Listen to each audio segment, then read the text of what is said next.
E-Revo had spider webs on it. Spider webs.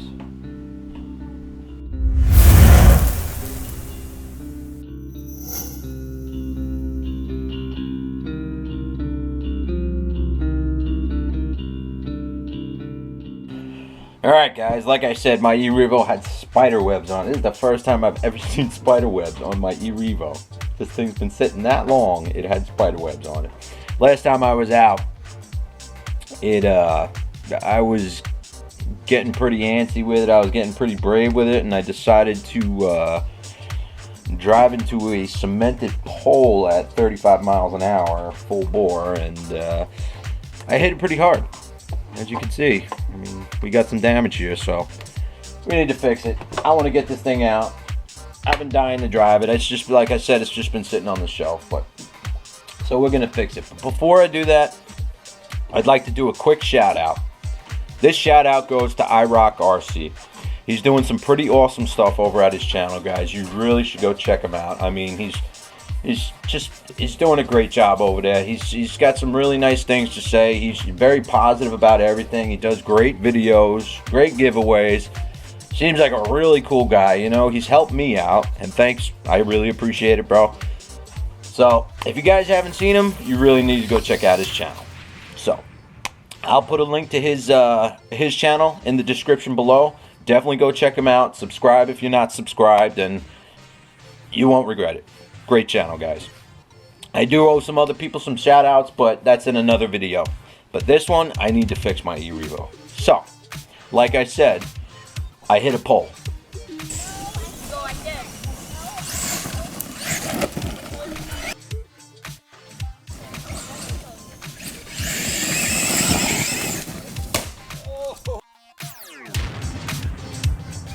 You know, I snapped the axle in half. I mean, the RPM arms, they just took it. They just took it. They must have bent backwards, and I don't even know. They just took it, man. No broken bulkhead. No other damage as far as I could see. Just a bent rod and a snapped axle, which I'm okay with. I'm happy that's all that happened. So, first thing I got to do is we got to get the knuckle off. This rod, I really don't want to buy a whole nother set of rods.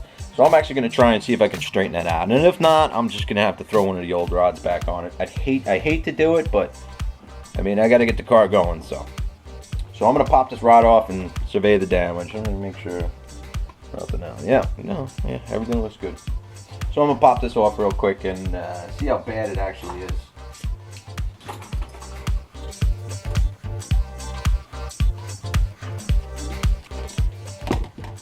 Oh gosh, look at that.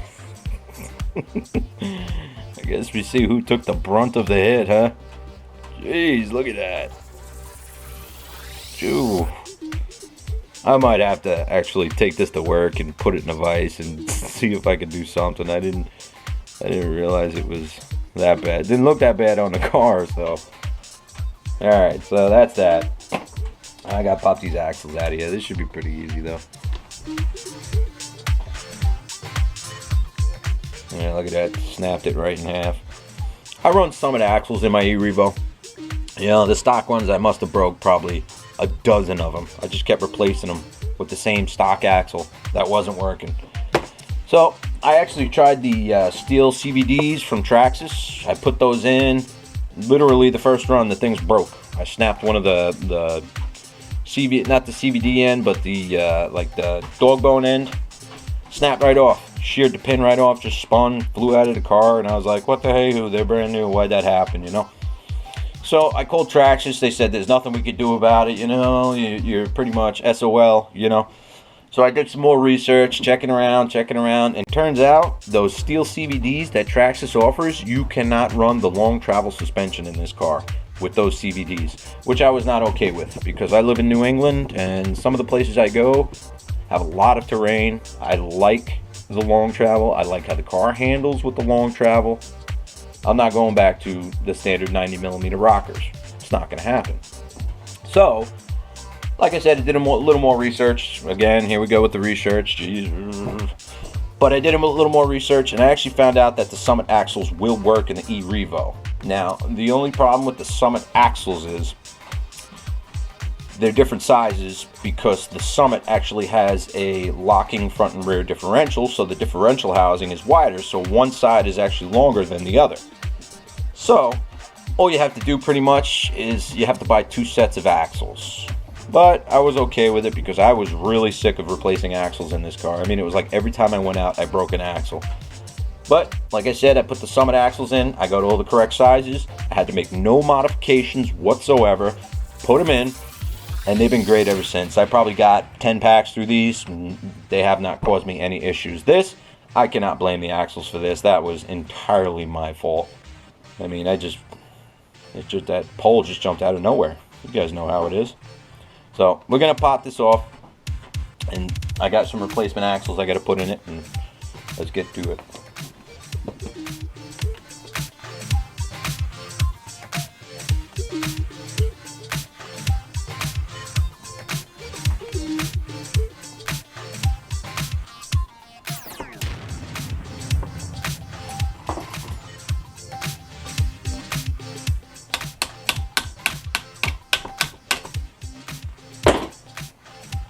Sometimes they need a little persuasion. So these are pretty easy to take apart. Pretty simple. I mean, you can see the Allen screw right down in there.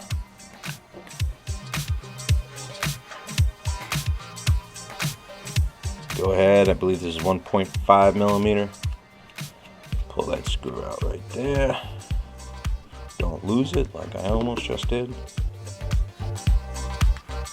And then you push your pin out. See that? Push the pin out, slides right out. Boom. Same thing with the other end. Right there.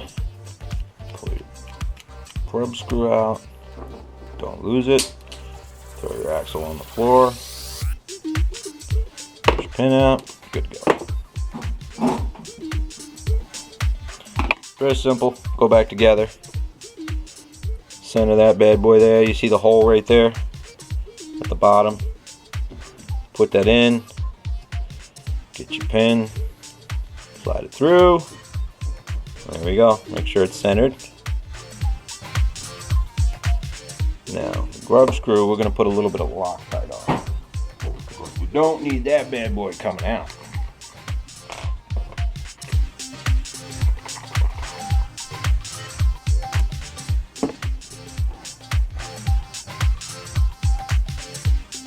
Grub screw, very teeny tiny bit of Loctite.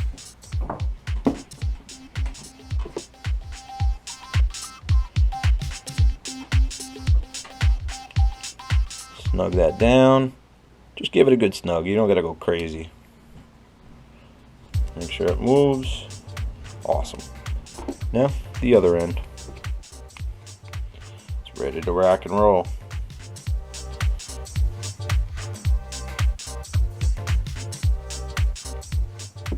Loctite.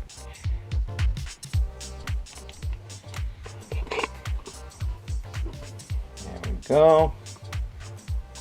Back in there. Put your hub on. Grub screw. Loctite.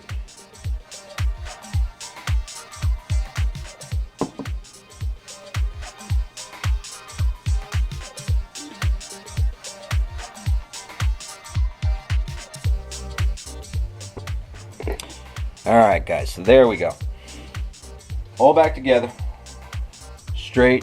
It's working great. I'm loving it. I'm happy. Nothing else got broke. Awesome. She's ready to rock. I checked my alignment. It was actually pretty darn close. I had to make very minimal adjustments. But the way I align the wheels on my E-Revo is really what you want is you want as much tire touching the ground as you can for maximum traction. And the way I do it with the E-Revo is, you know, if any of you have seen the E-Revo video, you see that when the E-Revo takes off, the rear squats and the front comes up. So when I do my alignments on my E-Revo, pick up the front, typically about where it's kind of hanging, and usually it's just, you know, I mean, it's just kind of hanging there. Pick it up, and you just look at your wheels. I mean, you could just eyeball them. Probably should have tightened that one, huh? Just eyeball them, and really just make sure you got as much tire touching the ground as possible when it's up in the position that's going to be spending its most of its time. So you pick it up like that and just eyeball it. Well, make sure the wheels are straight, you know, they're tracking, they're good. Make sure you got good contact, you know. And in the rear, all I do is I push down in the rear. Well, not so much, but they squat pretty good, the E-Revos. Put it down in the rear and just check your tires. Make sure you're making good contact, you know, and the toe on the rear, you want to toe it in a little bit so you get good tracking straight forward. Anything else, if you put them straight, like the wheel's perfectly straight, the thing just kind of goes all over the place. It doesn't track very straight. I learned that the hard way. The thing was all over the place. I'm like, oh, this car, I can't get it to go straight. And then I did some research, yet again, and it turns out you need to toe in your rear wheels to get that tracking straight. And it was like a night and day difference when I did it, guys. So thanks for watching, guys. Don't forget to comment, like, subscribe, and I'll catch you guys later.